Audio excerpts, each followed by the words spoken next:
이번 차시는 제5공화국의 정치에 대해서 살펴보도록 하겠습니다. 1979년 10월 26일 박정희 대통령이 사망하게 됩니다. 이후 헌법의 절차에 따라 당시 최규화 국무총리가 대통령의 권한을 대행하게 됩니다.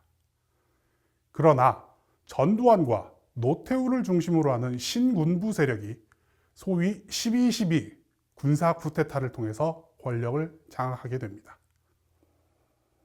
1980년 3월 보안사령부에서는 정보처를 부활하고 민주화 여론을 잠재우고 군부가 정치에 나서는 것을 정당화하려는 여론을 조성하기 위해서 언론 통폐합 등을 포함한 공작 정치를 기획하게 됩니다.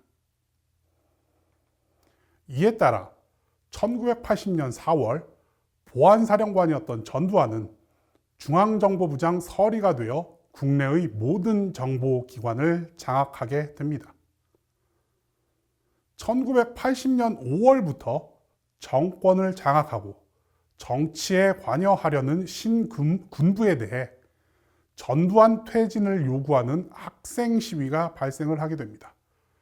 또한 국회에서는 계엄 해제와 개헌 등 정치 현안과 관련된 논의가 본격적으로 진행되기 시작합니다.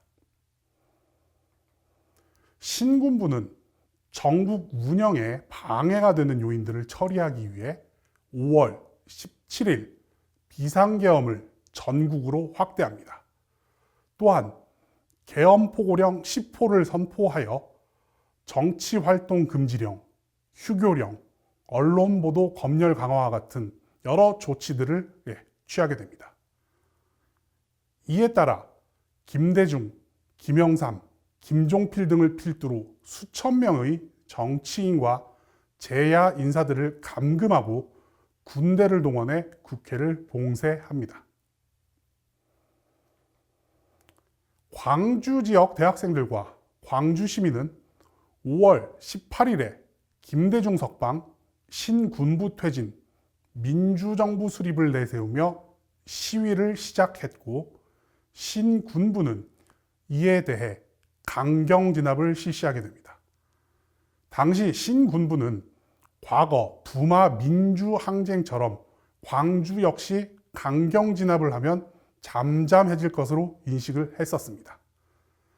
신군부는 5월 18일부터 5월 27일까지 사전에 시위 진압 훈련을 받은 공수부대를 투입해 폭력적으로 광주를 진압하여 수많은 시민이 희생되었고 이후 무장한 시민군과 계엄군 사이에 지속적인 교전이 벌어져 다수의 사상자가 발생하게 됩니다.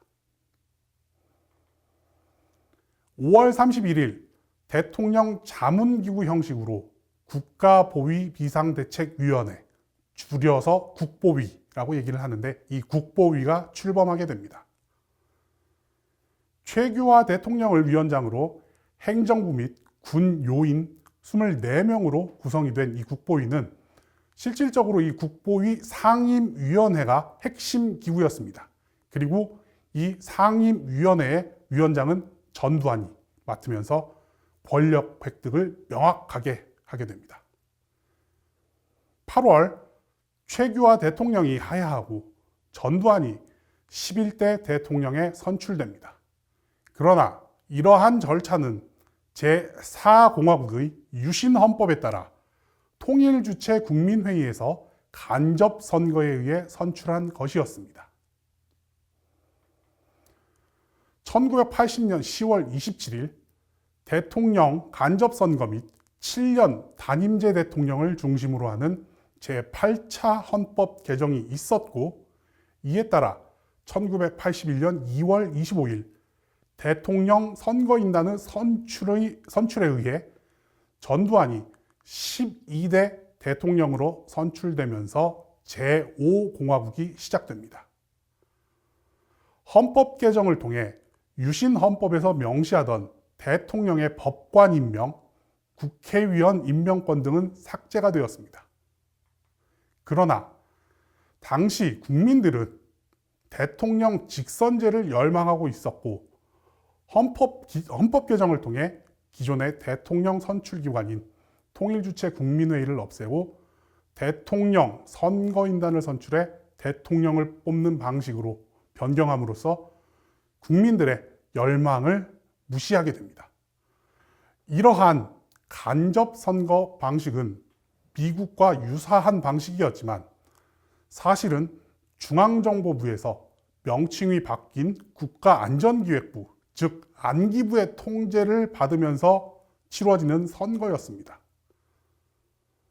정치활동 금지로 인해 유력한 야권 인사였던 김대중, 김영삼, 김종필 등이 출마가 불가능했고 안기부의 통제를 받는 민주한국당, 한국국민당과 같은 관제 야당에서 선발된 인사들이 후보로 출마하여 들러리를 서는 수준의 선거였습니다.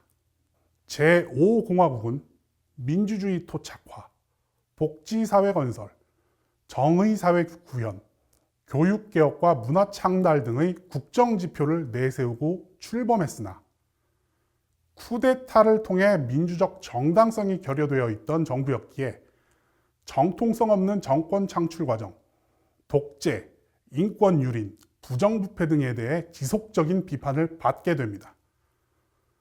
더불어 정권 안정을 위해 야당 및 반대 세력에 대한 지속적인 정치적 탄압을 가하게 됩니다.